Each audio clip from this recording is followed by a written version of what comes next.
ॐ ज्ञानतिमिरन्धस्य ज्ञानाञ्जनशलाकया चक्षुरुन्मिलितं येन तस्मै श्रीगुरुवे नमः।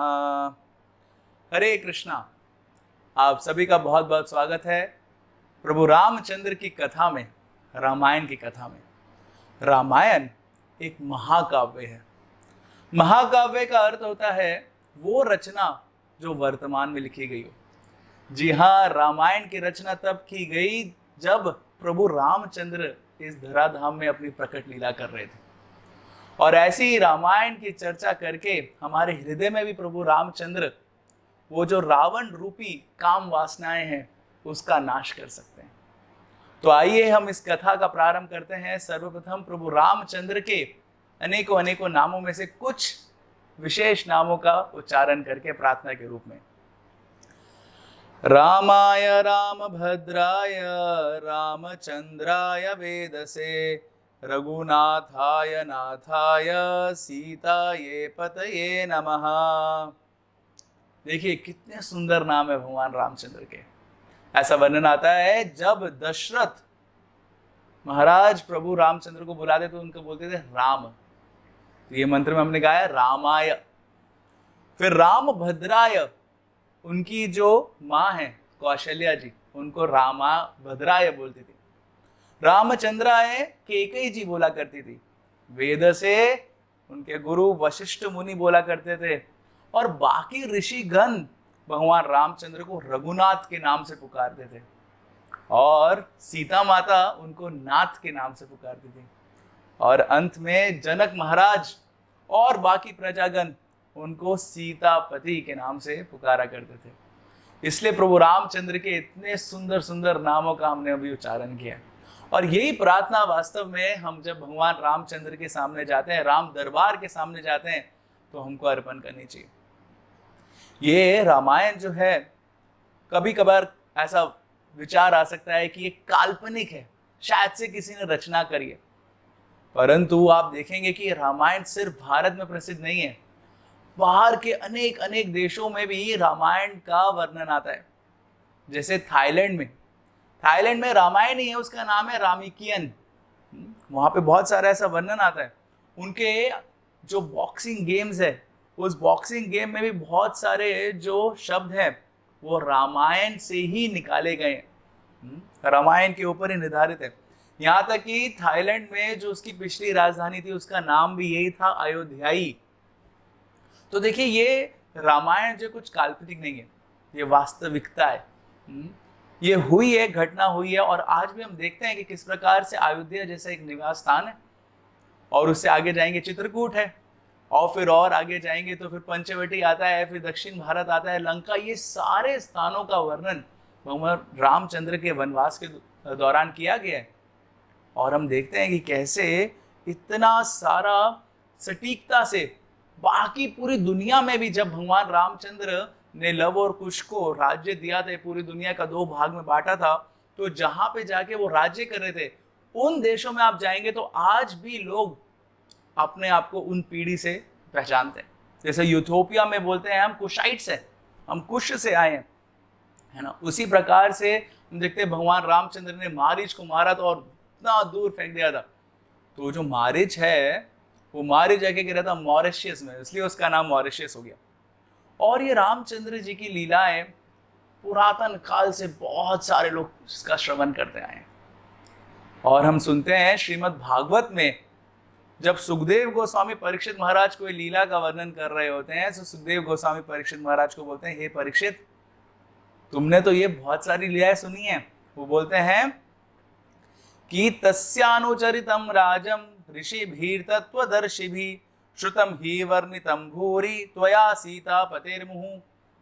तो वो बताते हैं कि किस प्रकार से श्रुतम ही वर्णितम भूरि, आप तो बहुत ही विस्तार से सारी लीलाओं को सुनते आ रहे हैं। इसका अर्थ यह है कि परीक्षित महाराज भी बचपन से सुन रहे थे प्रभु रामचंद्र जी की लीलाएं, क्योंकि ये प्रभु रामचंद्र जी की लीलाएं बहुत ही महत्वपूर्ण है हम जैसे बद्ध जीवों का उद्धार करने के लिए। परंतु ये लीलाओं को बोलने का जो क्वालिफिकेशन है बहुत हाई है। यहाँ पे भी सुन रहे हैं हम भागवत में कैसे सुखदेव गोस्वामी बोलते हैं तस्यानुचरितम राजन ऋषि भी तत्वदर्शी भी।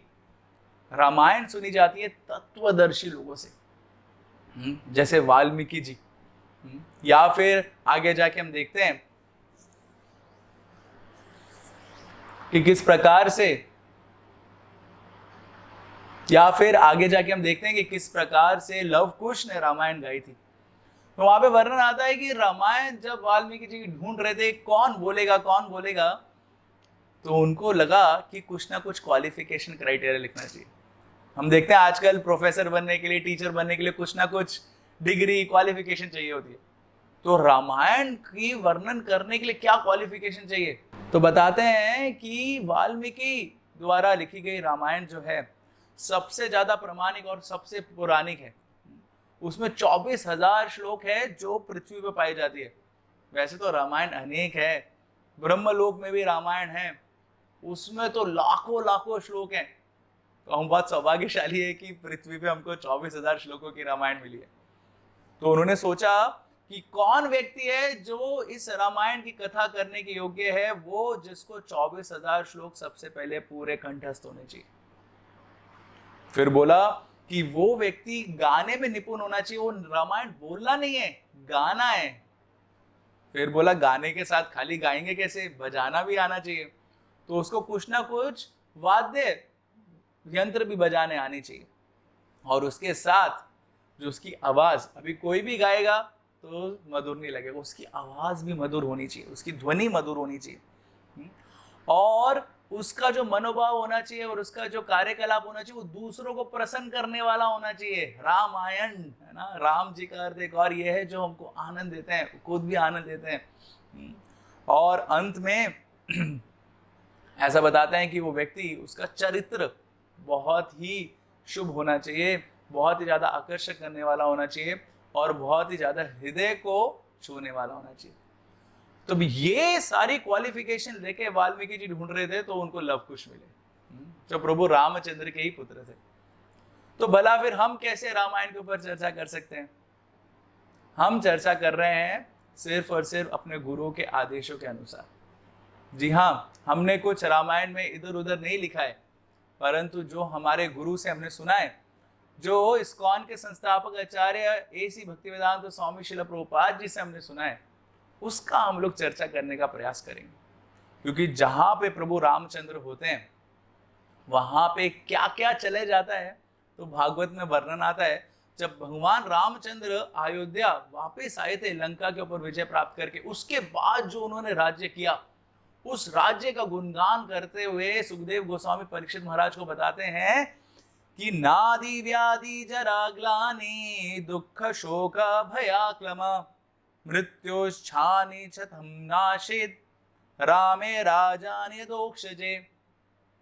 देखिए ये वर्णन आता है नादि व्याधि जरा ग्लानि, अरे कोई व्याधि नहीं होती थी, कोई बूढ़ापा नहीं आता था, कोई बीमार नहीं होता था, किसी को दुख नहीं होता था, किसी को शोक नहीं होता था। आजकल हम देखते हैं कि कैसे हमारे संसार में दुख शोक भया ग्लानि इतना भरा हुआ है, और परंतु इसलिए हम सब लोगों को राम राज्य लाने का प्रयास करना चाहिए।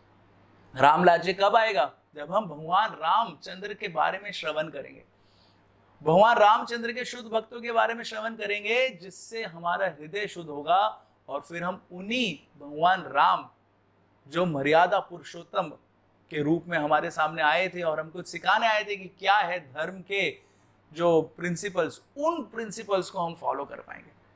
फिर बोलते हैं यहां तक कि मृत्युश्छानिताम नशेद, अगर कोई व्यक्ति इच्छा नहीं करता था मृत्यु की, तो उसको मृत्यु भी नहीं होती थी।